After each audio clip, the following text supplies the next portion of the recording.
ஜப்பானுக்கு சுற்றுலா சென்றுள்ள இந்தியாவை சேர்ந்த இளம்பெண் ஒருவர் அங்கு பதிவு செய்த ஒரு வீடியோதான் தற்போது இணையத்தில் வைரலாகிக் கொண்டிருக்கிறது. அந்த வீடியோவில் அந்த இளம்பெண் ஜப்பானில் உள்ள ஒரு கடைக்கு சென்று புதிய வெள்ளை நிற சாக்ஸ் வாங்குகிறார்.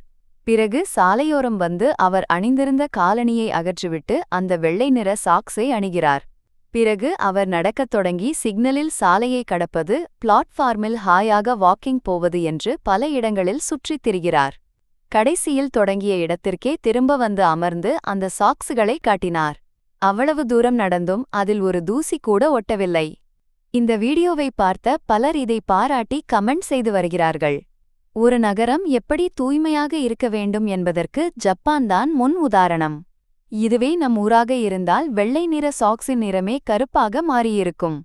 இதை பார்க்கும்போது ஜப்பானுக்கே சென்று செட்டில் ஆகிவிடலாம் போல தோன்றுகிறது என்று நெட்டிசன்கள் கூறியுள்ளனர். ஒவ்வொரு நாடும் சுகாதாரம், தூய்மை ஆகியவற்றுக்கு முக்கியத்துவம் கொடுப்பார்கள். நம் நாட்டிலும் தூய்மை இந்தியா திட்டத்தை அறிமுகப்படுத்தினார்கள். இருப்பினும் பல மெட்ரோ சிட்டிகளில் இன்னும் கூட சுகாதாரம் சொல்லிக்கொள்ளும் அளவுக்கு இல்லை என நெட்டிசன்கள் தங்கள் ஆதங்கத்தை வெளிப்படுத்தியுள்ளனர். ஜப்பான் சுகாதாரத்துக்கு மிகவும் பெயர் பெற்ற ஒரு நாடு. தற்போது இந்தியாவை சேர்ந்த இளம்பெண் ஜப்பானில் செய்த சம்பவம் ஜப்பானின் தூய்மையை மீண்டும் ஒருமுறை நிரூபித்துள்ளது.